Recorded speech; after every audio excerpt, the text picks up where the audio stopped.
Hello dear student, आप सभी का स्वागत है आपके प्यारे चैनल चैंपियन एकेडमी पर।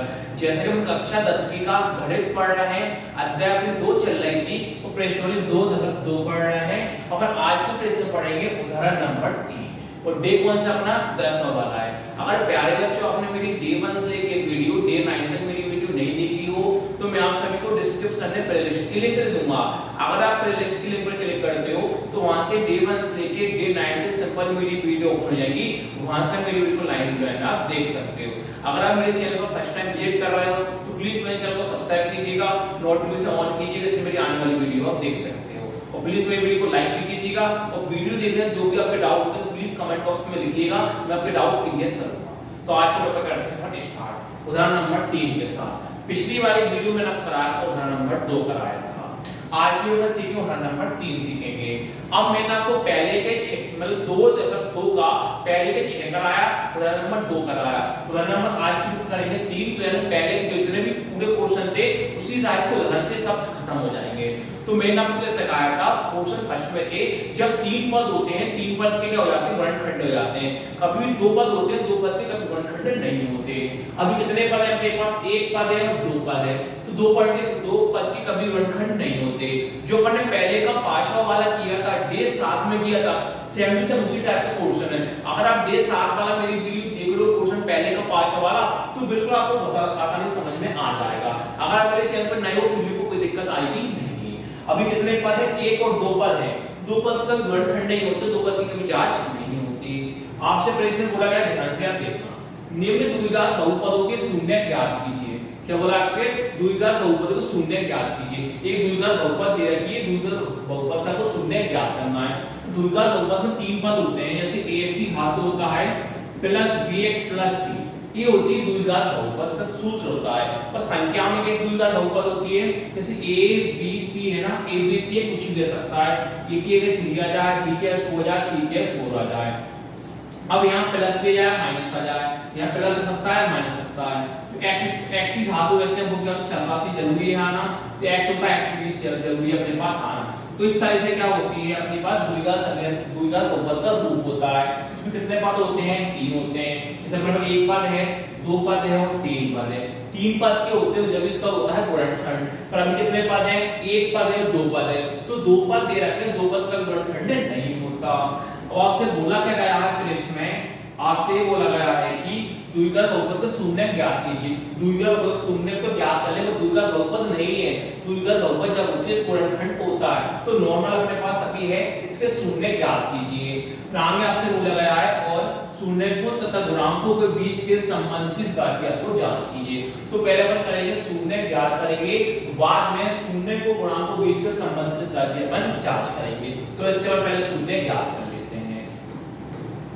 अब ध्यान रखना, देखिए अब कितने पद, 2 पद हैं, 2 पद में अपन लेना पड़ेगा कॉमन कुछ, या फिर अपन लेना पड़ेगा सूत्र बनाना पड़ेगा। कैसे बनाएंगे देखिए, चलेगा अपन ने दिया है कॉमन लगाया, क्या लगा आपको x की घात 2 माइनस का 3 दे रहा था। अब इसमें क्या करें, 2 पद है, 2 पद क्या करेंगे, देखिए x की घात 2 है तो अपन x की घात 2 को लेते हैं कोष्ठक में ले लेंगे माइनस। ऐसा क्यों करा, जो 3 है ना 3 की भी घात 2 बना देंगे, इससे बड़ा सूत्र बन जाएगा a की घात 2 माइनस b की घात 2। क्या होता है कोष्ठक में a प्लस कोष्ठक में क्या होता है a माइनस b। x की घात 2 करा मैंने इसको x की घात 2 बना दी मूल कोष्ठक में, माइनस का है माइनस। अब आपसे एक चीज पूछना चाहता हूं कि √3 का वर्ग और 3 का वर्ग इन दोनों में अंतर क्या है। अब ध्यान रखना, जब कभी संख्या का वर्ग पूछा जाता है उसको 2 बार लिखा जाता है, रूट का भी पूछा जाए उसको 2 बार लिखा जाता है। यानी अंडर रूट वर्ग 2 का अंडर रूट 3 का वर्ग निकालना, 3 का वर्ग निकालना, जो भी संख्या कोष्ठक के अंदर होती है उसको 2 बार लिख दिया जाता है। अंडर रूट 3 का वर्ग निकालना, अंडर रूट 3 कितनी बार लिखोगे, 2 बार, एक बार लिखा और आपने 2 बार लिखा। इस 3 को कितनी बार लिखोगे, 2 बार लिखोगे, एक बार लिखा और आपने 2 बार लिखा। अब इन दोनों का आंसर कैसे करोगे आप ध्यान से बोर्ड पर देखना। 3 * 3 कितना होता है 9, तो नॉर्मल 3 का वर्ग कितना होगा जाएगा 9। अब अंडर रूट 3 का वर्ग में अपन अंडर रूट 3 2 बार लिखा, √3 * √3।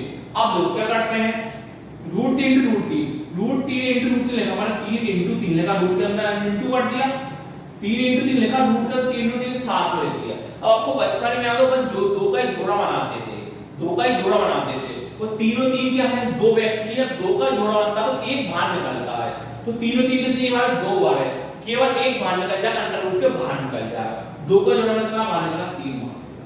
तो अंडर रूट 3 का जो अपने पास क्या है, अंडर रूट 3 का वर्ग कितना होता है, 3 होता है, और नॉर्मल 3 का वर्ग कितना होता है, 9 होता है। दोनों में अंतर इतना सा है, जब संख्या का निकालते हैं उसका डबल कर देते हैं, 3 into 3 कितना होता है, 9। जब रूट अंडर रूट का वर्ग निकाल लेते हैं तो क्या होता है, वर्ग से रूट क्या हो जाता है, कैंसिल, जो संख्या होती है केवल वही आता है, कितना आया था, 3 आया। अब मैं आपको अपनी चीज सिखा के रहा हूं, इसमें कुछ ना कुछ लॉजिक है। अब देखो, अब मुझे एक बात बताओ कि क्या बताओ सर, रूट 3 का वर्ग भी हमने कितना सीखा, 3 होता है। अब अपन क्या कर सकते हैं, अंडर रूट 3 का वर्ग है उसकी अपन 3 भी कर सकते हैं और 3 के अपन ए वाला मान भी लिख सकते हैं। ऐसा क्यों करेंगे, दोनों आपस में जैसे बराबर है, इसके लिए लिखो 3 लिखो तो भी बात बराबर है, 3 के लिए लिखो तो भी बात बराबर है, क्यों, दोनों आपस में कैसे सेम है। तो अभी अपन वही करेंगे, क्या करेंगे, 3 लिखा है, क्या लिखा है, 3 लिखा है, तो 3 की जगह पूरा लिख देंगे, क्या लिखा है, या 3 लिखा था ना, तो 3 की जगह पूरा कितना लिख देंगे, रूट 3 का वर्ग लिख देंगे, कितना लिख देंगे, रूट 3 का कितना लिख देंगे, वर्ग लिख देंगे। अब साइड में इसको दर्शा देंगे, क्या दर्शा देंगे कि हमने जो 3 है 3 के पूरा मान लिखा, दर्शा देंगे जो 3 है 3 के कितना लिखा अपने, रूट 3 का वर्ग लिखा। अब क्या करें, देखो आपको एक सूत्र याद रहो, a की घात 2 माइनस b की घात 2, तो a की घात 2 माइनस b की घात 2 क्या होता है, a प्लस b, और क्या होता है, a माइनस b। अब आप ध्यान से बोर्ड पर देखना, अब क्या होगा, देखो a का मान कितना कहलाएगा, x कहलाएगा, क्यों कहलाएगा, वर्ग से वर्ग क्या हो जाएगा, कैंसिल, माइनस से माइनस क्या हो जाएगा, कैंसिल, वर्ग से वर्ग क्या हो जाएगा, कैंसिल, b का कितना कहलाएगा, रूट 3 कहलाएगा। जो कोष्ठक में होता है वही a और वही b का मान होता है, तो a का कितना कहलाएगा, कोष्ठक के अंदर x कहलाएगा, b का कितना कहलाएगा, रूट 3 या अंडर रूट 3 कहलाएगा। इस वाले कोष्ठक में इनको मान को अपन भर देंगे। अब कैसा रखेंगे, देखो आप ऊपर देखो कितना आ जाएगा, कोष्ठक में a प्लस b और a माइनस b, पहला कोष्ठक a प्लस b लगा है, दूसरा कोष्ठक में a माइनस b लगाया, चलेगा आपके पास a, तो आपके a का मान कितना था, यहां से x का कोष्ठक वाला, प्लस का क्या है v, यह b का कोष्ठक मान कितना, रूट 3 था, v कितना है, रूट 3, तो v कितना लिख देंगे अपन, रूट 3। अब देखो a कितना कहलाएगा अपने पास, कोई कोष्ठक वाला x कहलाएगा, a कितना लिख देंगे अपन, x, माइनस का क्या है, माइनस। अब v कितना कहलाएगा, रूट वाला अंदर वाला कोष्ठक वाला, v कितना है, रूट 3, v कितना लिख देंगे अपन, रूट 3। आपको बोला गया था शून्य ज्ञात कीजिए, इनके शून्य ज्ञात करना है तो पहले वाले कोष्ठक के साथ में 0, दूसरे वाले कोष्ठक के साथ में 0, उसके लिए आपको लाइन लिखना पड़ेगा। लाइन का उपयोग, यदि x की घात 2 माइनस 3 कोष्ठक वाला, मतलब प्रश्न मान x की घात 2 माइनस 3 का मान 0 होगा यदि पहला वाला कोष्ठक x प्लस रूट 3, दूसरा वाला कोष्ठक x माइनस रूट 3 का मान 0 होगा।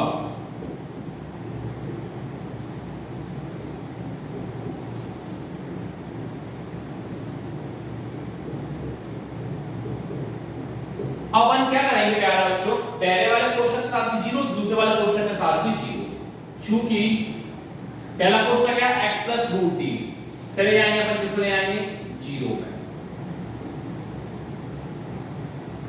अब दूसरा वाला कोष्ठक क्या है, x माइनस रूट 3, किस में ले जाएंगे अपन, 0 में। अब क्या करेंगे प्यारे बच्चों, को मान किसका निकालना है, x का मान किसका निकालना है, को x का, तो x बराबर 0 का कोई मतलब नहीं होता, रूट 3 किसे प्लस में, प्लस वाला साइड किसे पहुंच जाता है, माइनस में। x बराबर 0 का मतलब नहीं होता, रूट 3 किसे माइनस में, माइनस प्लस साइड किसे पहुंच जाता है, प्लस में। तो आपके क्या बोला गया था, दूसरा कब शून्य ज्ञात कीजिए, अपन इसके शून्य ज्ञात कर लिए, पहला शून्य माइनस रूट 3 आया, दूसरा रूट 3 आया। आगे आपसे बोला गया है कि हमसे शून्य को तथा गुणांक के बीच के संबंध की सतह की जांच कीजिए। तो शून्य गुणांक क्या होते हैं, जो यहाँ के निकाले क्या है, इनको कहा जाता है शून्य। ये क्या है, शून्य गुणांक क्या होती है, यहाँ की संख्या होती है, उनको कहा जाता है गुणांक। ये संख्या कितनी, कुछ नहीं कितना माना जाता है, 1 माना जाता है। यहाँ की संख्या कितनी है, गुणांक जो संख्या होती है कहा जाता है गुणांक, जो यहाँ पे कलर कहा जाता है शून्य। तो शून्य गुणांक को सत्यापित जांच करना है। जांच कब हो पाती है? तीन मान होते हैं, तीन पद होते हैं, 1 2 और 3 पद। तीन पद नहीं होते, उनकी जांच नहीं होती, केवल उनको बस सॉल्व कर सकते हैं। क्या सॉल्व करेंगे? देखो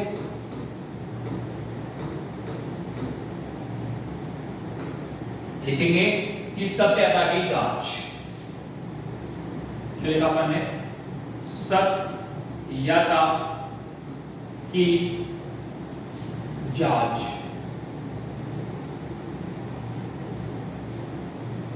अब क्या जांच में ध्यान से बोर्ड पर देखना। एक होता शून्य, शून्य का योगफल, एक होता शून्य का गुणनफल। शून्य का योगफल,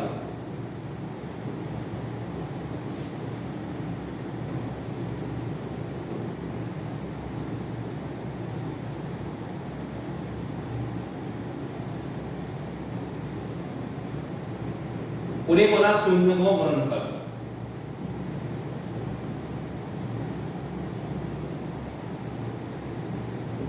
शून्यकों का गुणनफल। अब कैसे ध्यान से बोर्ड पर देखना। देखो अब अगर पहला मान लेना है, ध्यान से बोर्ड पर देखना। आपके पास पहला मान जो है, पहला कितना है? माइनस का रूट 3। पहला कितना? माइनस का रूट 3। माइनस का जाएगा मेरे कोष्ठक में। पहला कितना? माइनस का रूट 3। तो ऊपर भी लिखा मैंने माइनस का रूट 3 और नीचे भी लिखा माइनस का अंडर रूट 3। अब देखो योगफल, योग मतलब क्या होता है? प्लस का लगा देंगे प्लस। गुणनफल, गुणन मतलब क्या होता है? अपने पास इनटू का लगा देंगे। अब अगर दूसरा देखो, दूसरा मान लिखना है। दूसरा मान कितना है? रूट 3। दूसरा मान कितना है? रूट 3। तो ऊपर भी लिखा मैंने रूट 3 और नीचे भी लिखा मैंने रूट 3। अब क्या है देखो, माइनस का रूट 3 और प्लस का कितना अपने पास? रूट 3। तो माइनस रूट 3 प्लस रूट 3 क्या हो जाएगा? कैंसिल, कितना बचेगा? 0। तो minus root 3 plus root 3, minus plus क्या होता है? माइनस होता है। रूट 3 माइनस रूट 3 कितना होता है? 0। कितना आ जाएगा? 0। अब माइनस रूट 3 इनटू रूट 3, अभी सिखाया था माइनस का क्या है? Minus root 3 into root 3। Root 3 into root 3 कितना होता है? 3 होता है। जस्ट आपको सिखाया था, इसके पहले आपको बिल्कुल बेसिक में सिखाया था, जब भी रूट का इनटू करते हैं संख्या होती है केवल वही आती है। तो रूट 3 इनटू रूट 3 केवल कितना होगा? अपने पास 3 होगा। अब एक इसका सूत्र होता है। सूत्र में क्या है प्यारे बच्चों? इसका चरराशि क्या है? x है। क्या? x। इसका सूत्र बनाएंगे हम x के साथ बनाएंगे। देखेंगे माइनस x का गुणांक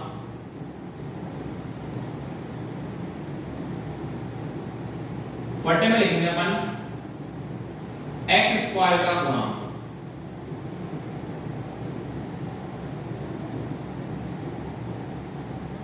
यहां बटे में आएगा अचर पद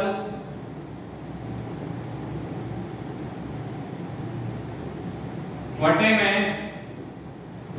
x स्क्वायर का गुणांक। अपन दो चीज सीखी थी। पहली चीज हमने ये सीखी थी कि हमेशा संख्या कैसे में हो? बटे में हो।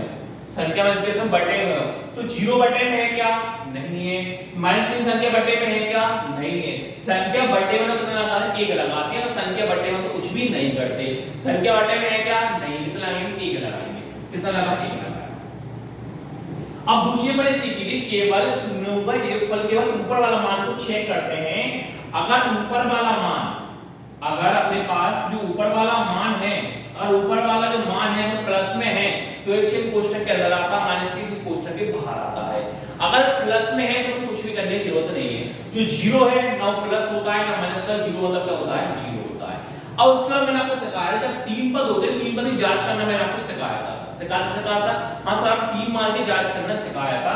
तो यहां केवल 2 मान थे। कितने मान थे? 2 मान थे। 2 मान को कभी जांच नहीं की जाती, इसलिए मेरा फाइनली आंसर यहीं तक हो चुका। पहले आपसे शून्य ज्ञात करने को बोला तो आपने यहां शून्य ज्ञात कर लिए, बाद में जांच करने को बोला, आपने जांच यहां कर ली। अब क्या करेंगे अपन? आपके 2 के पार्ट पहले के पूरे खत्म हो गए प्रश्न, अब पार्ट 2 के अपन करेंगे पूरे प्रश्न नेक्स्ट वीडियो में।